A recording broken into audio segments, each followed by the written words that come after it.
In today's video, I'm going to show you how I make my favourite takeaway, and that is butter chicken. Begin by taking 600 grams of skinless and boneless chicken thighs, and then cut them into slices, or you could cut them into dice if you want. It's entirely up to you. As you're going through them, if there's any bits with too much fat on, just simply cut that away.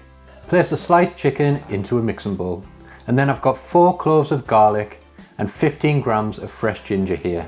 And all I'm going to do is simply grate them on a microplane. Add them into the bowl with the chicken, and then place in 7 grams of garam masala and 3 grams of Kashmiri chili powder. If you can't find that, you can always do 3 parts paprika to 1 part cayenne pepper, and that's a good substitute for this. Finally, place in half a teaspoon of fine sea salt, and with clean hands, mix everything together until the chicken is fully coated in the spices, garlic and ginger. Now place it in the fridge to marinate for at least 15 minutes. You can do this the day before. The longer you leave it, the better, but sometimes we're in a rush, and the way I see it is any time is better than no time. Next, we need to do a tiny bit of prep ready for our sauce. So take 1 small onion and roughly chop it. It really doesn't matter how you chop it for this one, because we're going to blend the sauce later anyway. And then I've got another 4 cloves of garlic and another 15 grams of fresh ginger, and then just simply grate them again on the microplane. Place a pan over medium-high heat, and in total we've got 50 grams of butter for this recipe. But once the pan's hot, add in 10 grams of that butter. Save the rest to add in later. Add in your chicken. Cook it until it's seared on all sides. This should take around 4 to 5 minutes, and then remove it from the pan and place it into a bowl. Then place in your chopped onions and cook them down in the butter until they're nice and soft. 3 to 4 minutes should do for this. And then place in your grated garlic and ginger, break it up and stir it through and cook it out for roughly around 1 minute.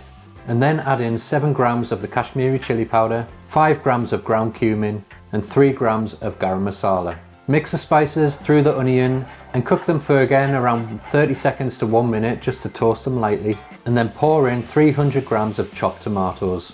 Give everything a good mix together and bring it to a simmer. If it's looking a little bit dry, you can always add in some water here. I ended up adding about 60 millilitres in total just to loosen it up a little bit. Simmer the sauce for around 5 minutes until everything's nice and soft, and then remove it from the heat. Transfer it into a bowl or a jug, because we're going to blend it using an immersion blender. Blend the mixture until it's completely smooth, and then just to make sure it's super smooth, pass it through a sieve as well, because we want it to be a silky sauce. Place your sauce back into a saucepan. You'll notice I'm using a different pan here, but you can use the same pan. The reason I'm using a different one is because the one I was using before was just too big. And bring it back up to a simmer. At this stage, add in the remaining butter, should be around 40 grams left, and stir it through until it's melted. And then pour in 150 millilitres of cream. Mix it together and then place the chicken into the sauce. Gently simmer it for 10 minutes, and then season it to taste with salt before serving. You can also mix through a squeeze of lemon juice or lime juice here as well, but I forgot to do that, so I'm adding it on at the end. Now your butter chicken is ready to serve. Ladle it into serving bowls and serve with rice, naan bread or flatbread. Drizzle with an extra bit of cream and garnish with some fresh coriander. So that's how I make this delicious butter chicken recipe at home. I hope you enjoy this one. Thanks for watching, and I'll see you in the next video.